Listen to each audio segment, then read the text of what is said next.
Клуб добрых людей объединяет волонтеров разных возрастов. Фариде Индиевой всего 12 лет, но уже примерно 5 лет она волонтер фонда. А сегодня еще и активный участник проекта «Мы рядом», созданного КДЛ. Главная мечта Фариде – помогать людям и дальше.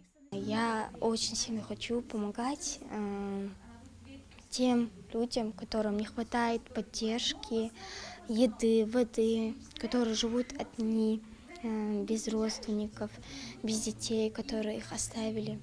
День благотворительности в клубе добрых людей отмечают ежедневно. Сотрудники и волонтеры работают, не покладая рук, чтобы помочь тем, кому нужна помощь от небезразличных людей. Один из важнейших проектов «Мы рядом». Сегодня фонд провел встречу со старыми и новыми волонтерами, готовыми помогать одиноким пожилым людям. Поиск одиноких людей, которые остались без попечения, закупка продуктов, посещение, всю эту работу вели такие же, как вы, волонтеры. То есть мы тогда полностью вели и курировали этот проект. То есть настолько волонтеры активно вели эту работу, что на эту должность, на должность координатора, даже не приходилось искать сотрудника. Настолько волонтеры активно и ответственно вели этот проект.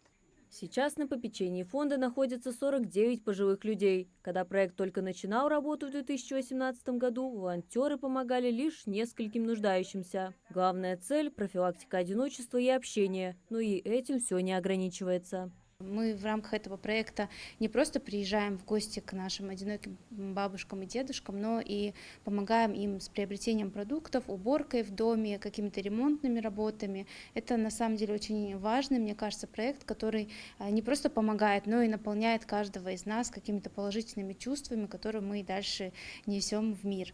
Сегодня в офисе фонда проходят и другие мероприятия, помимо презентации проекта «Мы рядом». Кулинарные занятия для детей, мастер-классы для матерей, которые воспитывают малышей с особенностями развития и многое другое. Очень приятно, когда в офисе фонда собираются и волонтеры, и сотрудники, и наши подопечные, которые включаются в проекты и точно так же участвуют. Это такой, скажем, круговорот добра в природе, и мне кажется, что это действительно ценно, и к этому должны все стремиться.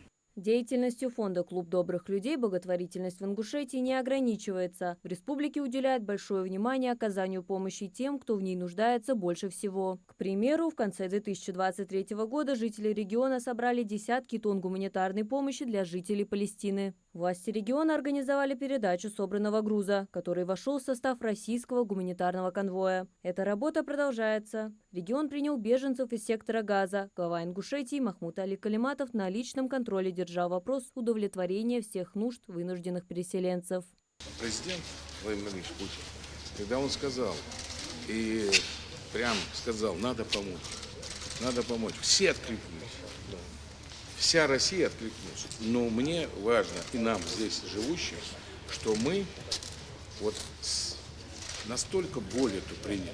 Ежегодно на мусульманские праздники глава Ингушетии также оказывает поддержку нуждающимся семьям, многодетным, малоимущим, семьям участников СВО. Власти региона стремятся охватить как можно большее количество людей, чтобы никто не остался без внимания. Еще один пример – поддержка подшефного Токмакского района, а также Курской и Белгородской областей. В Ингушетии живут небезразличные к чужим трудностям люди, готовые в любую минуту помочь тем, кто нуждается в помощи больше всего. И этот статус республика подтверждала уже не раз.